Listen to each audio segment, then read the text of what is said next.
What is going on, everybody? Welcome back once again to another live Thursday night show from the garage in tune.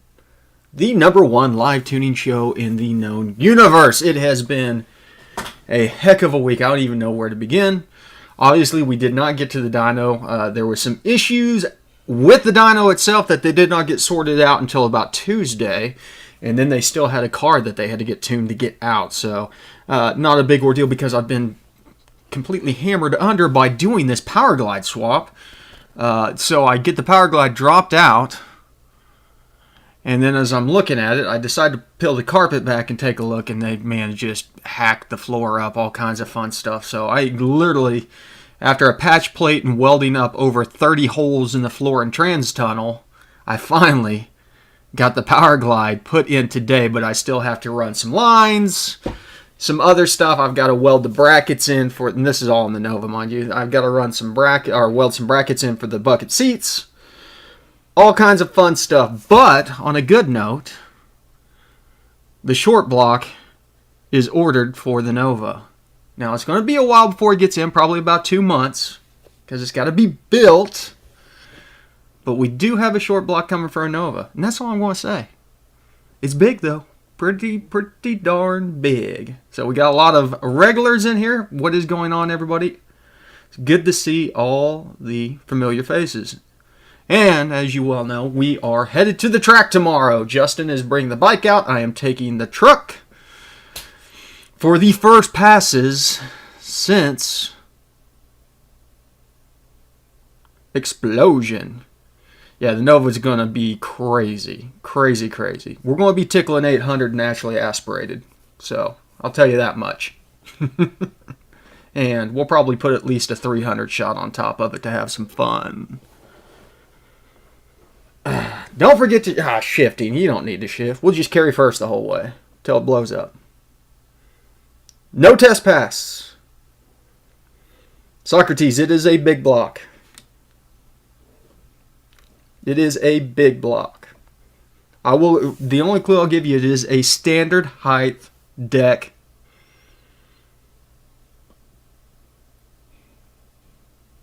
Big block. I'm not going to tell you how big. You got to wait. You got to wait till it shows up. I got to build it.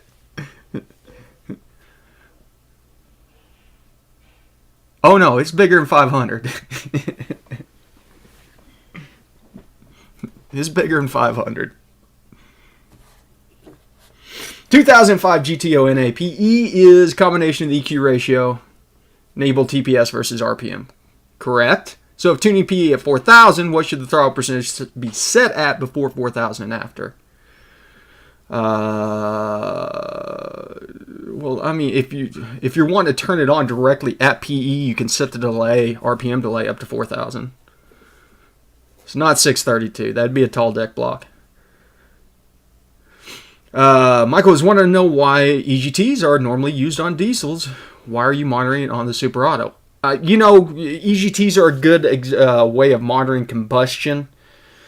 I am monitoring it on the Super Auto. Mainly, I started monitoring, Michael, EGTs on the Super Auto to see if there was, the difference on doing the methanol injection, things like that. What I have found whenever I switched over to the 8-channel is it's very nice to see how individual cylinders are reacting. And so if you have a way to adjust individual cylinder enrichment, which we don't on the Super Auto because it's, we obviously can't do that with the factory ECU and the micro squirt, or what's the small one? What's the mini squirt? What's the one that I'm running? You know which one. Not the mega squirt, but the little squirt. Micro squirt? Is it micro squirt? The micro squirt is a batch fire. Thank you. Is a batch fire, so you can't do individual cylinder trim on it.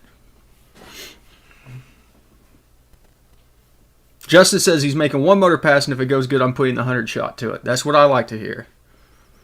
You think I should put bigger jets in for tomorrow? Yes, the little squirt. That'll be the next one that they put out. Is there an RPM limiter on the P01 Camaro? Yes, there is. Hey, unknown 33165.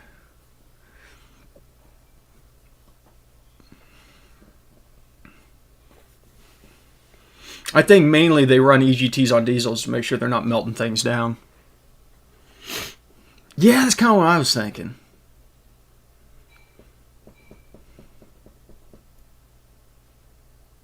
What do you think of a 100 shot-on Toyota 4-cylinder? I don't, as long as the fueling's there, should be all right. Hey, Jerry L., good to see you. Came across a 2014 Corvette tune with the ProCharger Stage 3 cam VVT lockout. It was tuned on MAF only and ran great. Not proper, but have you seen some of these 5th gens? Oh, yeah. There's plenty of 5th gens out there on MAF only. I mean, if you were to look at my tune right now, DY, it is like 80% MAF. You know, there is some VVE stuff going on in below 2,000, but above 2,000, it goes right into it. Brian's got a huge pile of nitrous parts waiting on 2 things for the powder coater. Anxious as hell. Going to run 100, then bump up to 250, possibly. Stock LS3 short block. 250 might be getting strong on there. Stock bottom end. Thank you, Rick Peterson. I appreciate it. Thanks for stopping by the live show. Yeah, I think I'll throw 150 jets in just to have fun tomorrow. I don't know that I'm going to run nitrous. As I said, I got to get down the track first. So when we tune forced induction, it's the same process after choosing an OS 2 or 3 bar, depending on the amount of boost. Correct. Decreasing timing. Correct. That is spot on. Yeah, but as I said, you're touching new areas of your VE table and your MAF curve, and so you're just doing the same process. Make sure you work into boost whenever you go through it, though. Fuel general gain versus cylinder might let you compensate. Socrates, I don't know. I'd have to look at that. I don't know that all ECUs have that possibility, though. Is there a good RPM for switching over to math on Gen 4 from Dynamic? Good question, Andrew. You know, it's been proved multiple times because there's so many people out there running math tunes that it is very subjective. It's where it really comes into play is if you're running some bigger cams and stuff like that where your math might have some reversion on the bottom end. My math does not like to necessarily read that well below 1800 RPMs. You can feel it out. Other than that, doesn't really matter. Milled out a 95mm throttle body so it will fit my LT2 intake. Yeah, I've been trying to find a throttle body for my new setup. So when are you planning on blowing up Country Club? Well, I got a 350 that I could swap into it. You know, out of the colander. It leaks everywhere. I don't know. I love driving Country Club too much. I absolutely love driving that car. Current PE TPS enabled percentage are set up at 65 up to 2,000 then. Yeah, that's about right. You're really, really winding her out if you're at 4,000 RPM at 25% throttle. Tommy, a lot of times I'll go in and just flatline my whole graph at like 30%. So anytime I'm over 30% throttle, I'm in PE. Exactly, Brian. Yeah, I throw the 150 jets in and dial it back to 75 or 100 and we can play with it. There's no reason to put 50 shot jets in it. As I said, originally whenever I built all that out, I thought, well, you know, I'm only going to spray this thing up to like 10 PSI or so, but 10 PSI is instantaneous in this thing. So, and I'll be honest, I'm not too scared about probably spraying it up to about 20. Have an 07 Cobalt and the RPM hangs for whatever, it seems forever, which tables can be adjusted. Throttle follower, Eddie. Check out your throttle follower. Disable it, see if it helps. Awesome, Andrew. Thank you, brother, and thank you for swinging by the live show. You ever do a video on dangerous things to adjust in the tune or things safe to touch in a tune or how to blow your engine up using the tune? Well, yeah, Batsy, you can go see how I blew my engine up using the tune. I don't know that I've done one on dangerous things to adjust in a tune, but that's not a bad idea.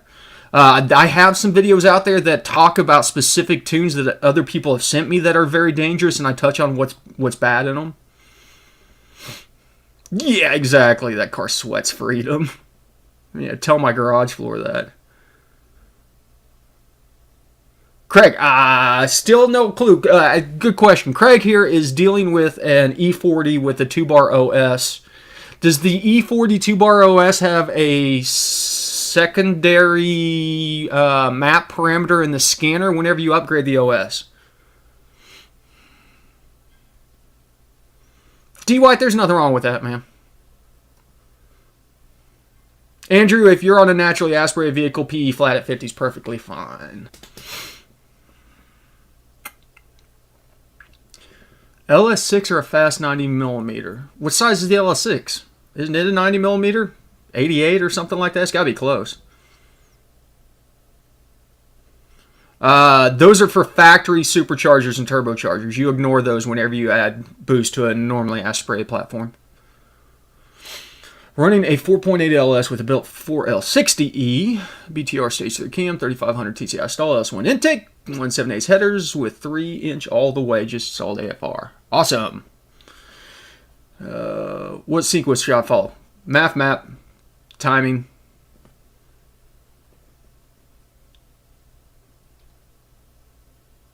Rick, I can't remember. There's a couple videos. Go underneath Tuning the Super Auto playlist. Man, I sprayed 2 cans of anti-rust coating today in the Nova after I welded up all those holes. Yes, it is, Socrates. That would be the same LS, ECU as the LS2C6. Oh, it's only a 78 millimeter. Yeah. What were the other specs? I don't even remember. I read and then I dump it. 10 PSI. Yeah, I mean, go up to 90. As long as the rest of your intake is not a restriction. Throttle bodies generally are probably the least performance-oriented thing that you're going to see on an LS, in mine opinion. Oh, Mr. Schmidhead, we're just drinking water tonight. I am exhausted. As I said, welded up a whole bunch of holes, installed a power glide, wore myself out this afternoon.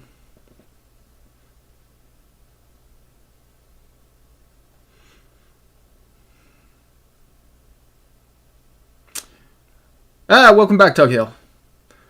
Flywheel from 6L80 swapped in place 6L50 will allow me to swap to 6L80 in. Bolt pattern should be the same. 6L50. What was the 6L50 in? I don't even know that you'd necessarily need to swap the you mean flex plate, but I don't even know that you'd necessarily have to swap the flex plate because the bolt pattern may be the same. Trust me, I'm so worn out. Brian Green, BenPack actually bought out Max Jacks.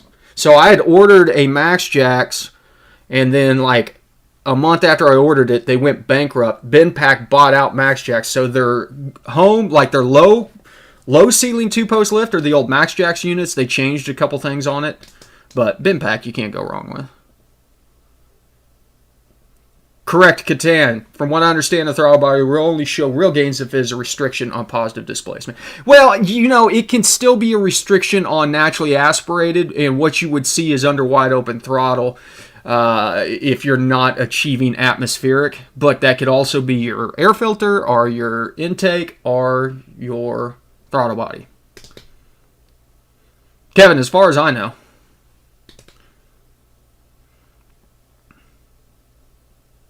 Oh, the 6L50 has an alpha bell housing. What are you mounting this to then? That doesn't have provisions for the standard small block bell housing. Crest Westgates. Cheaper BenPacks are still made in China, but they're still certified.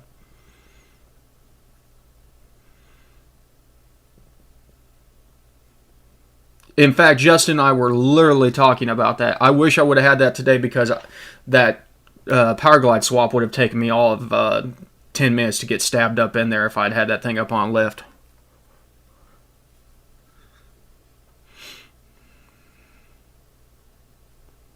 Okay, so Socrates says on the E40, no different map parameter. Works on the usual map parameter on the custom OS also.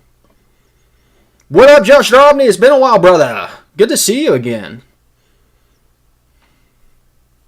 BenPack did, Danny.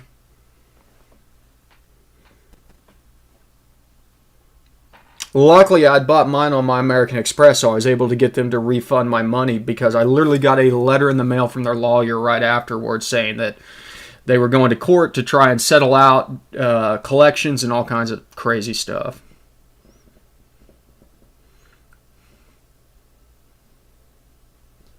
Torque management in the Gen 3. I don't know how active the torque management is in a Gen 3 outside of maybe pulling timing or pulling power for shifts. Craig, you're absolutely sure that you've gotten boost higher than 104 since you did the OS upgrade? Gen 3, any brand recommendations? I don't have any, but there might be other people in here that have brand recommendations for injectors and rail combos.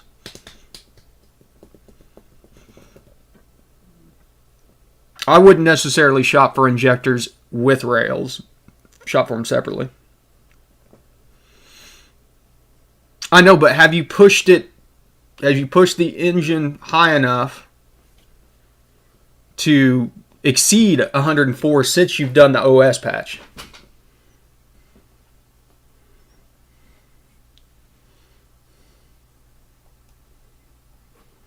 Well, he doesn't, dirt floor, he doesn't have anything besides the standard manifold air pressure on the E40. He only has one map.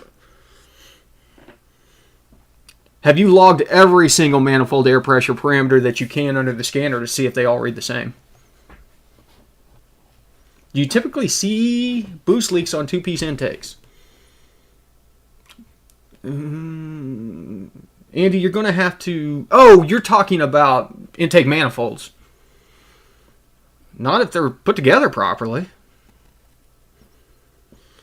Bosch 210s, good lord. When scaling the flow rate down, some people say that the airflow needs scaled. It's the air mass.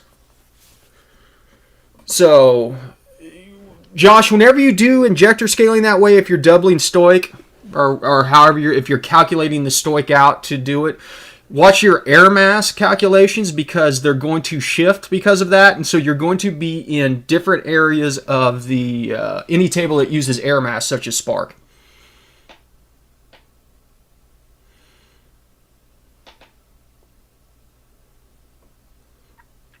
And those are both reading the same.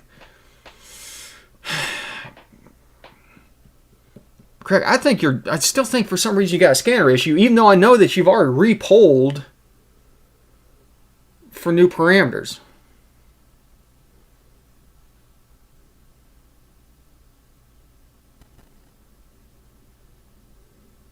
What up, Budget Outlaws?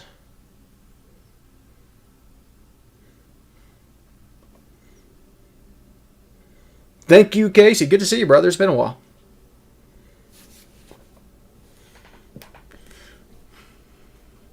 I thought about you the other day, Zeth, whenever I tipped my power glide forward to take the oil pan out, and the input shaft fell out, and I freaked out because I'm like, why did the input shaft just fall out of my transmission?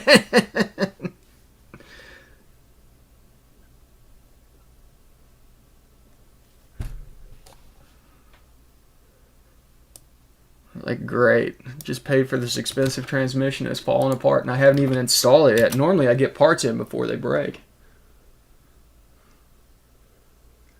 Was that the 3-bar? Nope, 2-bar.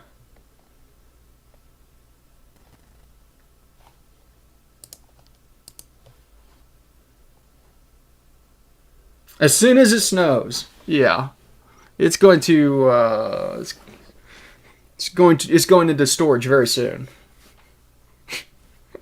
As we focus more and more on the Nova. There you go, Tommy. You can play around with that to try and delay power enrichment from coming in. It was, Andrew. It was reading correctly. He was seeing 150 kPa or whatever before, and now that he has done the 2-bar OS.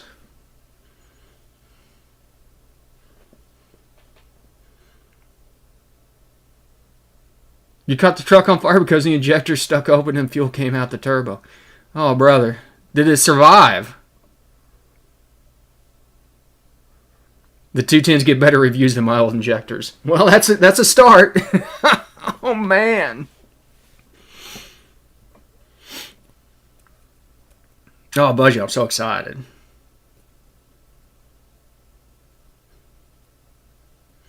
Uh, 1,000 cc's on NA setup. You're going to be rich at idle. Just be prepared. Just, you can't pulse those things short enough, reliably enough, to get them to dial in really worth a darn at idle. That's any issue whenever you go into any big injector that you're going to run into, is just duty cycle limitations. Yeah, well, good. Good.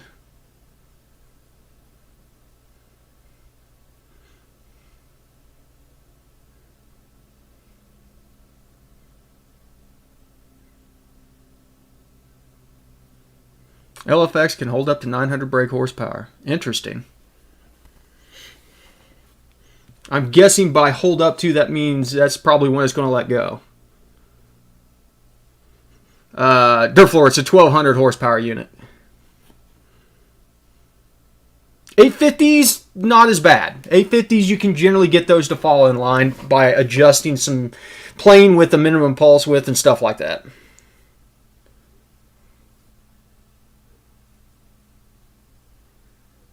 PMAS says, slight surge at neutral throttle, cruising on the highway. 6-liter NA swap with 4L80. On throttle runs fine. PMAS, what ECU are you on?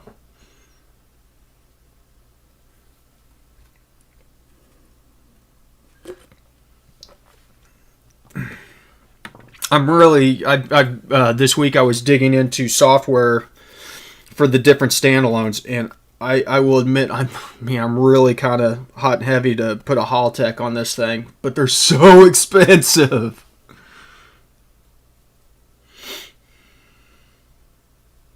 With 87% ethanol, I'm creeping towards 80 in injector. Duty cycle is still not out. Hoping that'll hold out for the next few months. Hey, you should be fine at 80. Well, super slow. Listen, I just bought a short block, and then I did the math of all the stuff that I needed to turn it into a long block and install it in the car, and it was going to be like $7,000.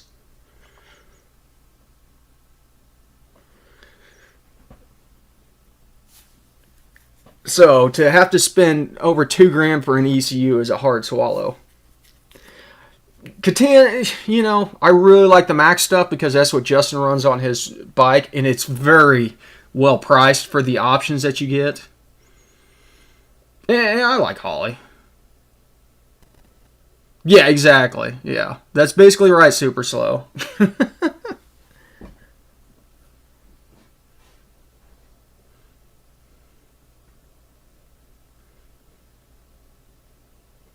Robert, I reached out to him. I'm trying to. I told him I would. Hell, I'd get Haltech tattooed on my chest if they'd send me one. How can I learn to tune with my basic Holly HP on a turbo small block Ford? T-Web. Read about how the self-learning tuning stuff works on it and how to apply that stuff. Use a base file to get yourself kind of in the ballpark and then let it do its job.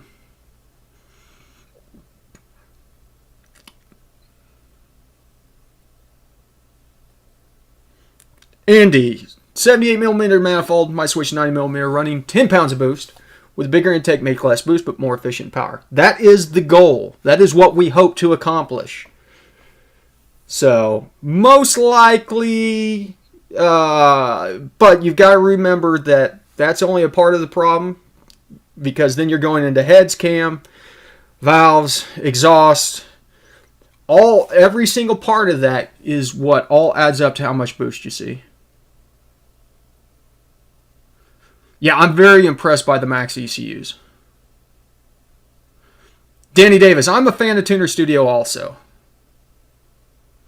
Yeah.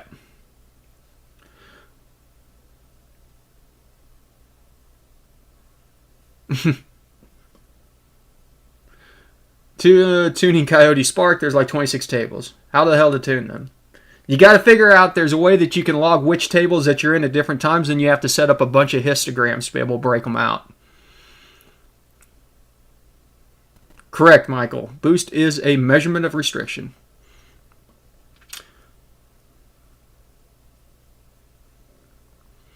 What does methanol do? And this is a fuel and it kills your engine. Does that mean I can have more timing? Well, you can have more timing. It does act as a fuel at a higher octane. So it can be used to supplement fueling. It does cool the intake charge, so you run denser air in. It is amazing. Yeah, dirt floor. I've been searching eBay for a used one. Yeah, Ross, probably don't want to be pushing out between past 98% injector duty cycle.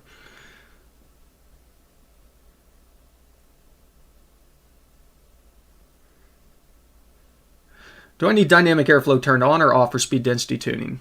You want to max out dynamic airflow for speed density tuning. It really doesn't matter as long as you're failing the math, because then it has to go into speed density. Danny Davis, do you have a video on Gen 5 math tuning? Danny, I've got multiple videos on Gen 5 math tuning. Not only check the Gen 5 tuning playlist, but also look at the Tuning the Super Auto playlist, where I go through tuning the truck a few times. And then also in the HP Tuners 101 playlist, that math tuning is based off of Gen 5 stuff. How do you hook up a Wago LSU 4.9 wideband HP Tuners ProLink without a gauge? Rick, you're going to want to find your analog output, bring it into one of the analog inputs on the ProLink, and then whenever you bring it in, you will have two serial channels on the ProLink. Whenever you go into your parameter list, bring one of those serial channels in, one that you're hooked up to, red or blue. Right-click on it and choose Transform, and then choose your wideband from that list, and it will do the conversion from voltage to wideband.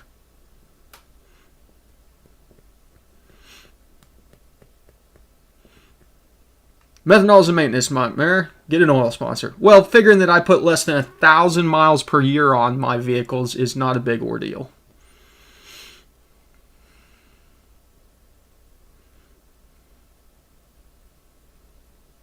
Place bets. Who guesses the closest without going over? 592.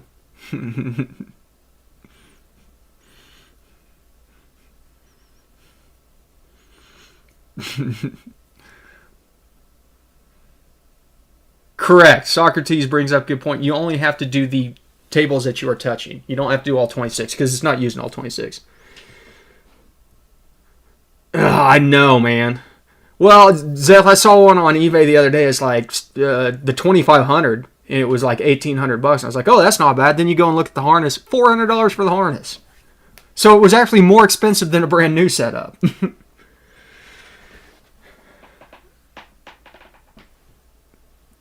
Got all my cam, roller rockers, push rods, 600 valve springs, and valve cover spacers. It's a bigger job than I thought. But it's a rewarding one to put all that stuff together.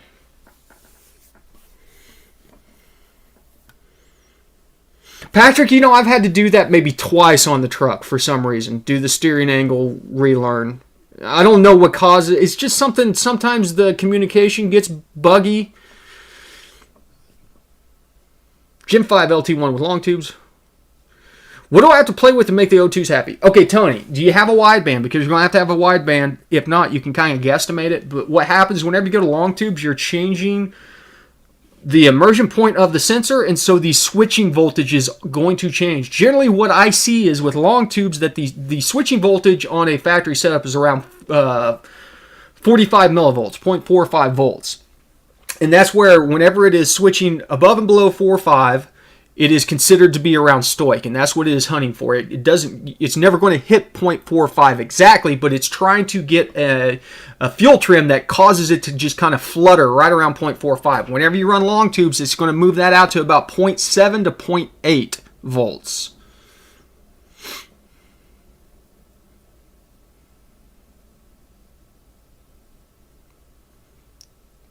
Do you see much difference in tuning after exhaust upgrade? Nope, not really.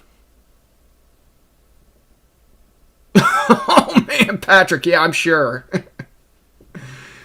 All kinds of fun DTCs.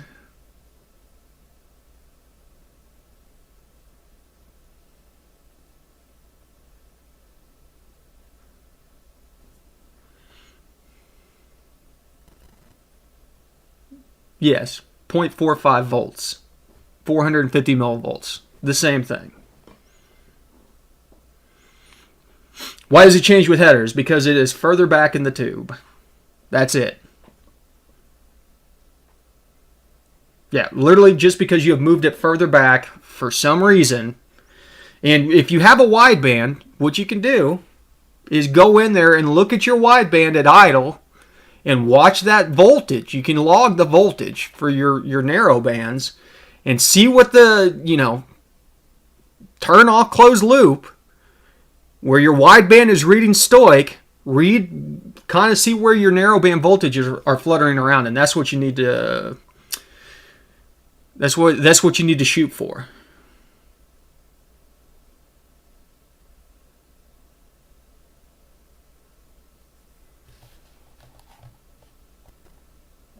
Rick, I'd have to go back and look at your setup again.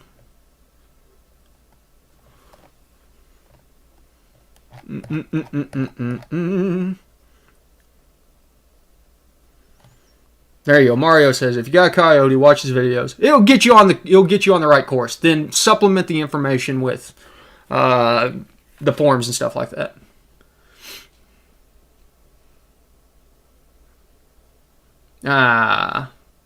Thank you, Danny. I appreciate it, brother. I appreciate it. We got a lot of viewers tonight. A lot of viewers. Bigger Rokon.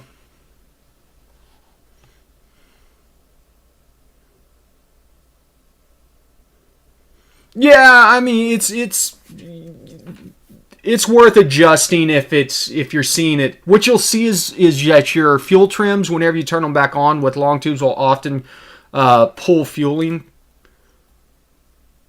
Pull fueling? I can't remember. It'll make it run lean for some reason.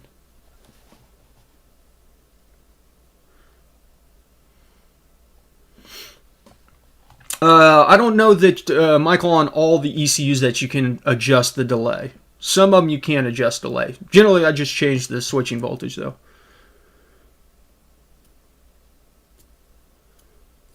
Well, have fun, Josh.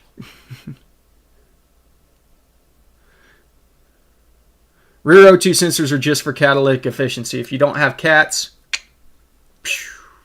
get rid of them. They don't do anything other than to make sure that the cats are doing their jobs. My day job, I used to be an automation specialist. Now I'm an area supervisor for the instrumentation and electrical group. Yeah, that's what it ends up being, is something around there. There's probably a more scientific term or something that goes along with it, Andrew. We just capture the data, see how the data has changed, and then make adjustments based on the data that's been changed. And so we see that, we know, because we have a wideband there that is showing us our burn efficiency, that we are running stoic, but our switching voltages have changed. You'll see, as I said, you'll see it because if you put it in closed loop at idle and it starts skewing off and you're running rich or lean, it's because, generally it's always because of long tube headers. No issues whatsoever with keeping long-term fuel trims off and just using short-term fuel trims. I like long-term fuel trims because short-term fuel trims have to populate every time you turn the vehicle on. Long-term fuel trims are there in the background and just will update after there's so much error within the short-term fuel trims. But, Yeah, thanks, budget. Yeah, that was right before COVID happened, so it's been very interesting.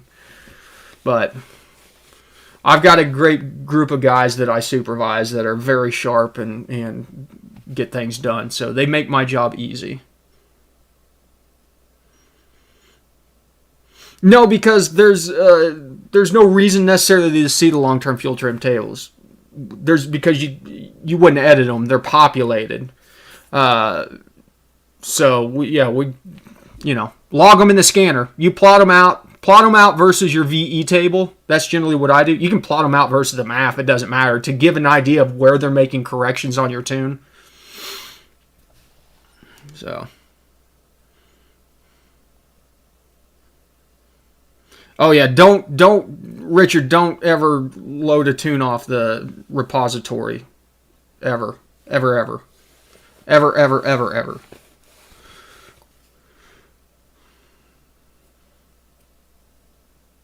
Andrew, I'm not sure. That's a good question. He asked, how are they referenced in the ECU when running, i.e. was the resolution that the table have? I don't know if it's a 16-bit or a 32-bit table. I don't know if it aligns, how it aligns versus what. That is a good question. I don't know that there'd necessarily be a way of determining that.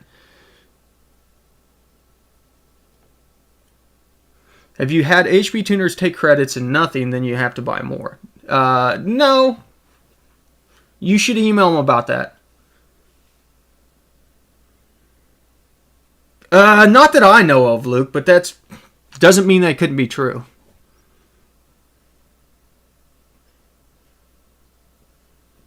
Catan, I believe you are right that it is probably follows the volumetric efficiency table.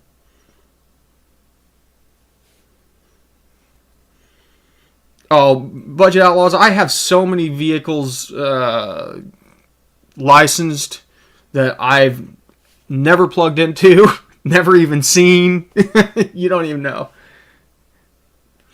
You don't even know, man. Favorite beer, single cut.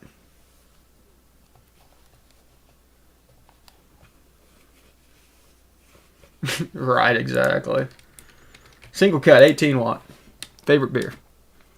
Okay, it is that time. Actually, it's 5 minutes after that time. We're going to wrap it up for this week. I got to go to bed early because I'm an old man. I've got to wake up, go to work. Then as soon as I get off work, I got to weld new strap down rings onto the back of the trailer to make it a little bit. I don't drink White Claw. I drink Trulies. Make it a little bit easier to strap the truck down. And, dude, DY, you don't, or whenever you license a LT4 instead of an LT1 and flash it onto your Silverado and then realize that you lost 2 credits to flash the wrong tune in. Thanks, Jake. Thanks for coming by the live show. Listen, everybody, let's see here. What we got going on? There will be some videos coming out on doing the power glide swap on the Nova. Anybody's interested? Not a whole lot of information on that. But we will be doing the Sniper EFI install very soon. The Sniper EFI will be here tomorrow. I have the replacement tank with the FI pump and stuff in there. Like an idiot, if you guys saw, I installed new gauges, not realizing that my Power Glide doesn't have a speed output on it, and so I'm actually going to have to pull that gauge out and put an electrical one in. So I'll be going into that. And then I've got to wire up the rest of the gauges and stuff like that. So a lot of dumb stuff. Anybody needs a mechanical speedometer, let me know. But yeah, keep your eyes peeled. There's going to be a lot of stuff. And then we're going to the track tomorrow.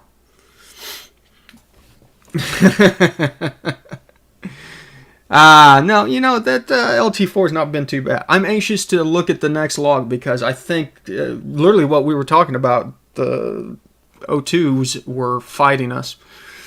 So, yes, there will be, I will try to get a track update out very soon. So, win or lose, hopefully we back it off the trailer, make some passes, and then pull it back onto the trailer. Okay, you guys know the drill. ABT, always be tuning. I'll see you guys later.